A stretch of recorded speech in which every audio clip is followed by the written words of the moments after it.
حدیث میں آتا ہے کہ دنیا جو ہے دارالفنا ہے اور آخرت دارالبقا ہے، اور دنیا تو دارالغرور ہے، دھوکے کا گھر ہے، اور آخرت دارالسرور ہے، خوشی کا ٹھکانہ ہے نا۔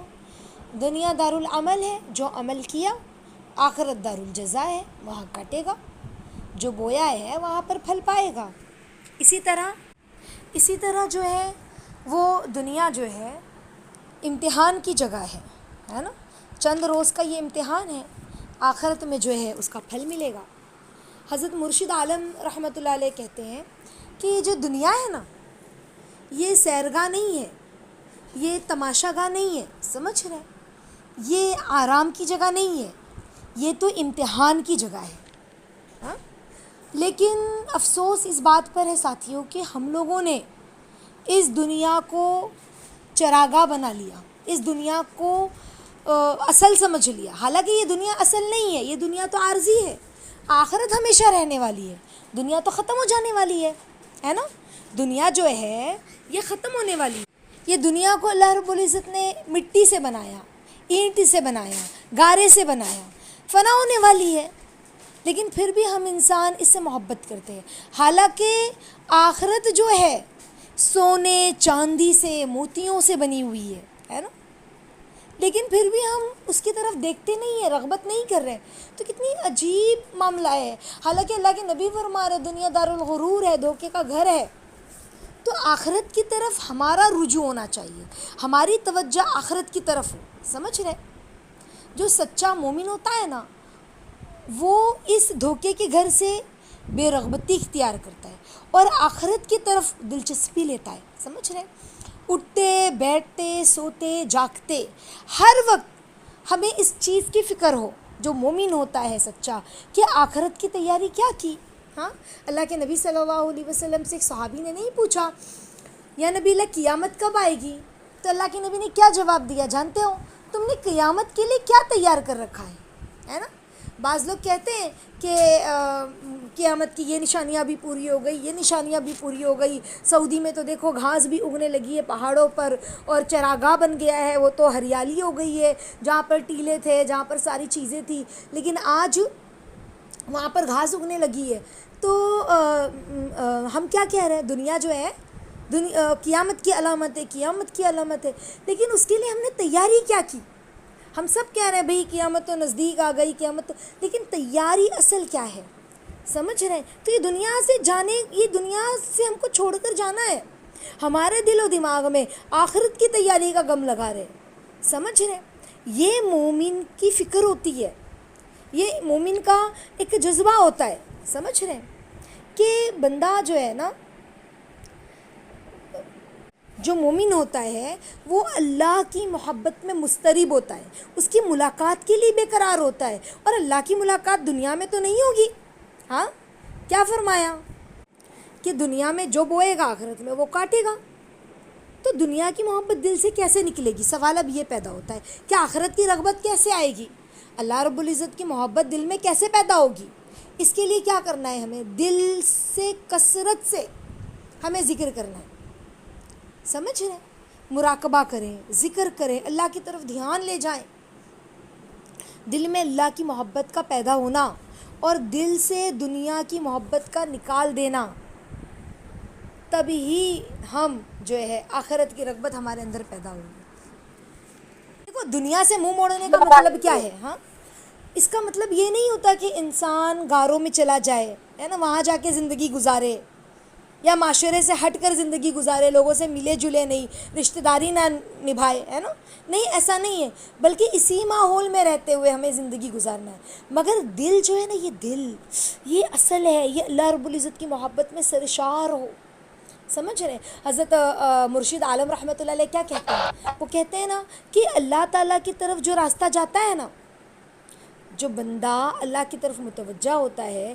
یا جو راستہ ہمیں اللہ کی طرف لے جاتا ہے، وہ راستہ جنگلوں اور غاروں سے ہو کر نہیں جاتا، بلکہ وہ راستہ یہی اس دنیا کی گلی کوچوں اور بازاروں سے ہو کر جاتا ہے، سمجھ رہے، اسی ماحول میں، اسی معاشرے میں رہنا ہے، اور زندگی کو اللہ رب العزت کی حکموں کے مطابق، اللہ کے نبی صلی اللہ علیہ وسلم کی سنتوں کے مطابق ہم کو بنانا ہے۔ تو اللہ رب العزت پھر ہمیں معرفت نصیب فرمائیں گے. یعنی دنیا میں رہتے ہوئے، اسی معاشرے میں رہتے ہوئے، لوگوں کے بیچ میں رہتے ہوئے، رشتہ داریوں کو نبھاتے ہوئے، سمجھ رہے ہیں، جوائنٹ فیملی میں رہتے ہوئے ہمیں سنتوں پر عمل کرنا، سنتوں کے مطابق زندگی گزارنا. اللہ رب العزت کس چیز سے خوش ہوتے ہیں، اللہ رب العزت کس چیز سے راضی ہوتے ہیں، اس چیز پر دھیان دینا یہ بہت ضروری ہے. تب جا کر ہمیں اللہ کی معرفت ملے گی. سمجھ رہے ہیں؟ یعنی گویا انسان پانی میں ہے اور اپنے پیروں کو گیلا بھی نہ ہونے دے، اس طرح. سمجھ رہے ہیں؟ پانی میں ہو لیکن پیر بھی اس کے گیلے بھی نہ ہوں. دیکھو مرغابی جو ہے نا، مرغابی جو ایک پرندہ ہے، سمجھ رہے ہیں، وہ پانی میں بیٹھتی ہے مگر اس کے پر جو ہے نا وہ پانی سے گیلے نہیں ہوتے، سوکھے رہتے اس کے پر. یعنی جب اسے پرواز کرنا ہوتا ہے نا تو وہ ایک لمحے میں پرواز کر جاتی ہے. اور جس مرغابی کے پر گیلے ہو جاتے ہیں نا تو اس میں پرواز کرتے وقت اڑنے کی طاقت نہیں ہوتی ہے، کیونکہ اس کے پر گیلے ہو جاتے ہیں. شکار کرنے والے جو لوگ ہوتے ہیں پھر ایسے مرغابی کے بارے میں بات ان کو پتہ ہوتا ہے، پھر وہ اس کو پکڑ لیتے، جکڑ لیتے. تو مومن بھی جو ہوتا ہے نا وہ اسی دنیا میں رہے مگر اپنے آپ کو دنیا کی آلائشوں سے پاک رکھے. اگر دنیا کی آلائشوں میں اپنے آپ کو جکڑ لیا تو پھر کیا ہوگا؟ شیطان، نفس، دنیا اسے جکڑ لے گی. سمجھیں؟ دیکھو دنیا کہتے کسے ہیں؟ مال اور دولت کا نام دنیا نہیں ہے ساتھیوں، بلکہ ہر وہ چیز جو اللہ رب العزت سے ہمیں غافل کر دے نا اس کا نام دنیا ہے. سمجھ رہے دنیا کس کا نام ہے؟ ہر وہ چیز جو اللہ سے غافل کر دے، مال، پیسہ، بیوی، بچوں کا نام دنیا نہیں ہے. دنیا تو اللہ رب العزت سے غافل ہونے کا نام ہے.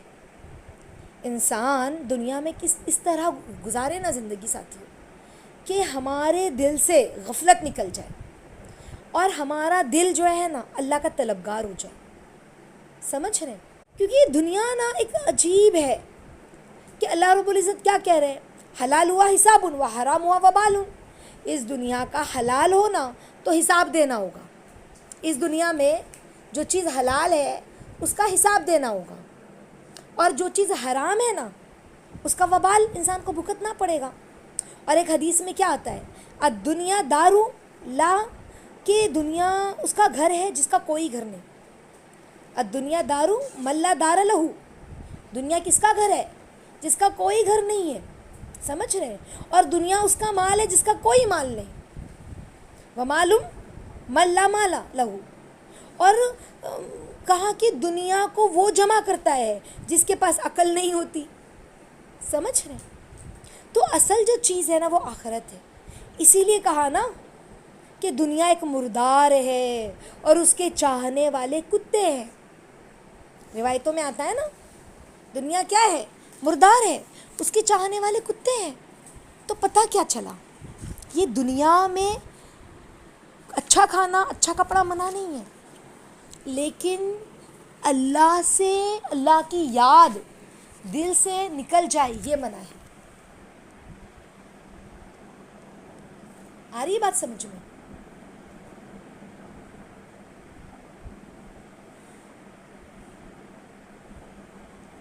اچھا کھانا، اچھا کپڑا منع نہیں ہے، بلکہ دنیا میں جو انسان رہے اور اللہ کی یاد سے غافل ہو نا تو پھر بندہ خطرے میں.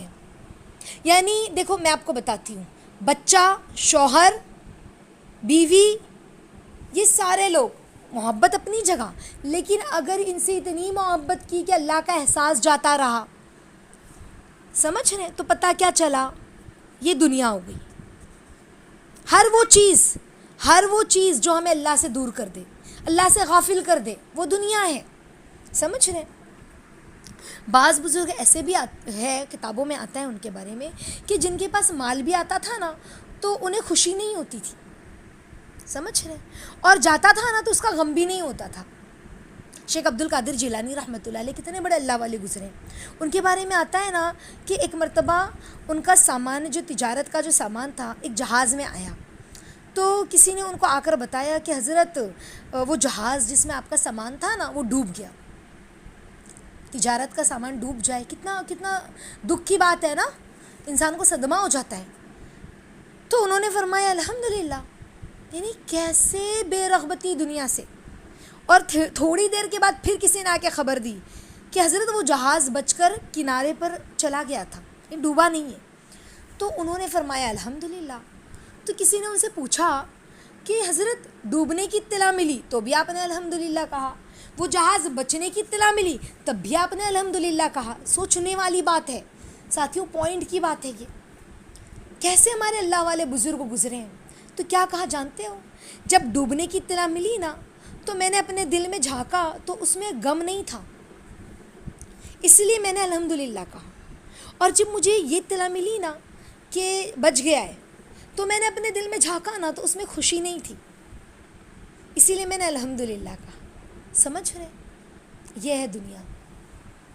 یہ کیا ہے؟ دنیا ہے. تو ہمیں ہمارے جو اکابر ہیں وہ کیسے کیسے گزرے دنیا سے بے رغبت ہوتے ہوئے. تو مال کی محبت منع نہیں ہے. مال کو دیکھو, مولانا اشرف علی تھانوی رحمۃ اللہ علیہ کیا کہتے جانتے ہو کہ اللہ تعالیٰ نے مال کی محبت سے منع نہیں کیا ہے بلکہ مال کی احبیبیت سے منع کیا.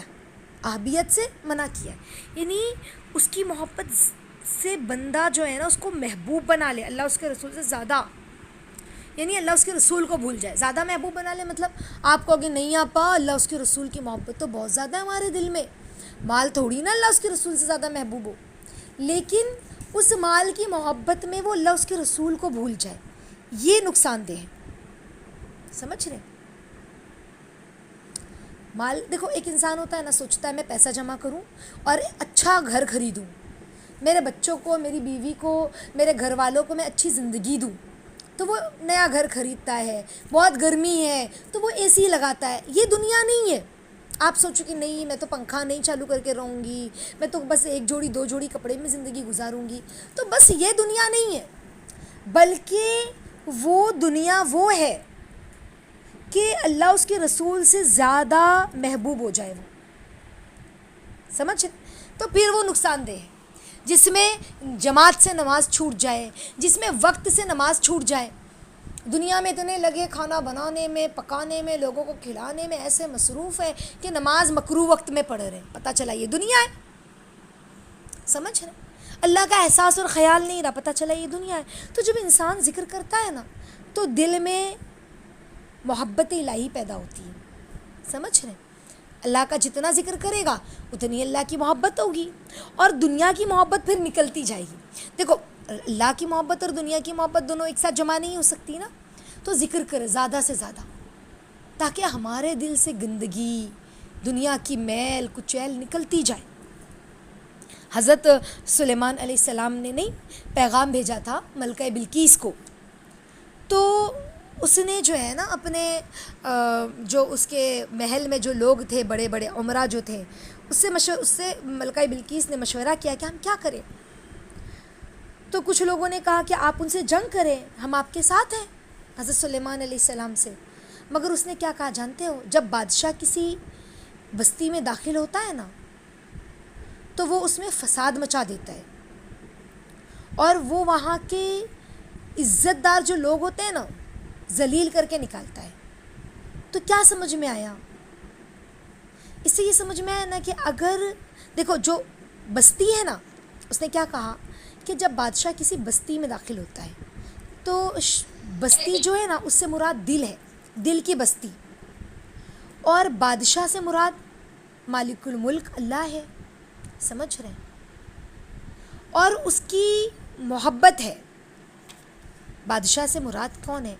اس نے جو مثال دی نا کہ جب بادشاہ کسی محل میں کسی بستی میں داخل ہوتا ہے نا تو وہاں پر فساد مچا دیتا ہے.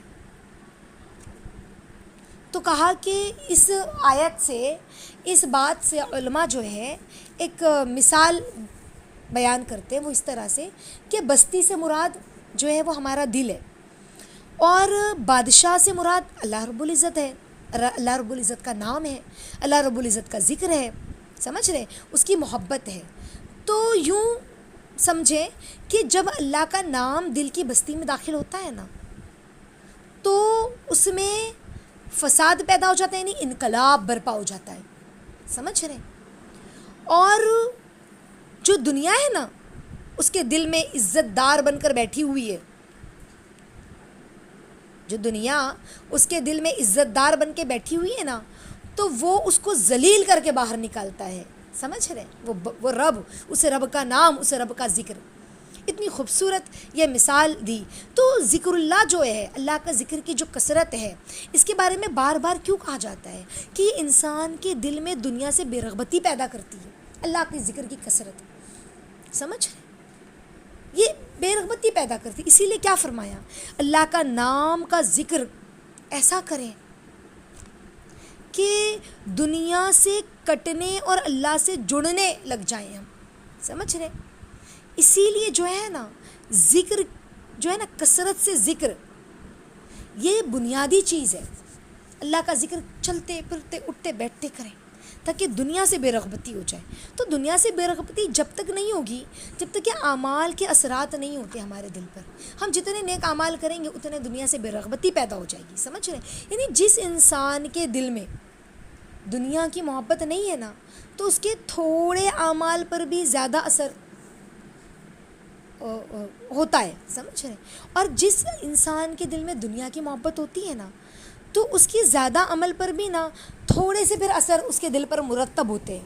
اس کے دل کو پھر تھوڑا ہی اس کے دل کو نفع پہنچاتا ہے. صحابہ کی زندگی دیکھیں، ان کی زندگی کیسی تھی، کیسے دنیا سے بے رغبت تھے وہ. ہاں، کیسے بے رغبت تھے. اللہ اکبر. ایک جنگ کے بارے میں آتا ہے، ایک جنگ میں وہ صحابی کا نام آج تک تاریخ نے نہیں بیان کر سکی. وہ تھے وہ صحابی کہ جنگ کے میدان میں وہ صحابی جو تھے، ان کے حصے میں بیت المال میں جب روم فارس مکوکس، یہاں پہ تو بڑے خزانے نکلے تھے نا، ایسے انبار، ڈھیروں ڈھیروں انبار تھے ہیرے موتی جواہرات کے. جب فتح ہوئے تو کہا کہ ایک جنگ میں ان کے حصے میں تاج آیا، ہیروں کا تاج. وہ تاج اتنا وزنی ہوتا تھا نا کہ اگر بادشاہ اپنے سر پر پہنتا تھا نا تو کیسے پہنتا تھا جانتے ہو؟ اپنے سر پر رکھ نہیں پاتا تھا. وہ تاج کو رسی میں باندھ کر اوپر لٹکایا جاتا تھا، اور جب بادشاہ بیٹھتا تھا نا تو ایسا لگتا تھا کہ وہ سر کے اوپر ہے بادشاہ کے. سمجھ رہے؟ تو اتنا وزنی تاج ان کے حصے میں آیا ہیرو کا. اگر ہمارے حصے میں آئے تو ہاں، بلکہ آج لوگوں کا حال یہ ہے کہ والدین کے انتقال کے بعد ہے نا، ہمارے جو بھی ہمارے بڑے ہیں ان کے انتقال کے بعد لوگوں کی نگاہیں ان کے سونے چاندی ہے نا اس پر ٹکی ہوتی کہ ان کی اتنی انگوٹھیاں تھیں وہ کہاں گئی، اور زیور تھے وہ کہاں گئے. ہے نا کہ کوئی چیز، کوئی حصہ ایسا نہ ہو جو ہمیں نہ ملے. برابر ہمیں حصہ ملنا چاہیے. سمجھ رہے؟ تو لیکن ان کا کیا معاملہ تھا، پیروں سے لڑکاتے ہوئے بیت المال میں لے کر آئے. انہوں نے بیت المال کے جو خزانچی تھے انہوں نے کہا کہ تمہیں پتہ ہے یہ کیا ہے، اس کی کیا قیمت ہے، کتنی زیادہ قیمت کا ہے یہ؟ تو کہا کہ ہاں مجھے معلوم ہے. تو کہا تمہارا نام کیا ہے؟ کہا جس رب کے نام پر دیا ہے وہ رب میرا نام جانتا ہے. یعنی کیسے دنیا سے بے رغبت تھے، اچھی نہیں لگتی تھی دنیا. اللہ اکبر. اللہ رب العزت ہم سب کو صحیح سمجھ، فہم، فراست عطا فرمائے اور ہمارے دل سے دنیا کی محبت نکال دے. تو انشاءاللہ آج کا سبق یہ ہے ساتھیوں کہ ہم کثرت سے اللہ کا ذکر کریں. اللہ کا ذکر کیسے کریں؟ کثرت سے، تاکہ دنیا کی محبت ہمارے دل سے نکلتی چلی جائے اور اللہ کی محبت ہمارے دل میں آتی چلی جائے. ہے نا؟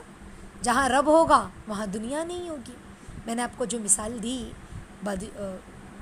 بادشاہ کی، تو سمجھ میں آیا نا آپ لوگوں کو؟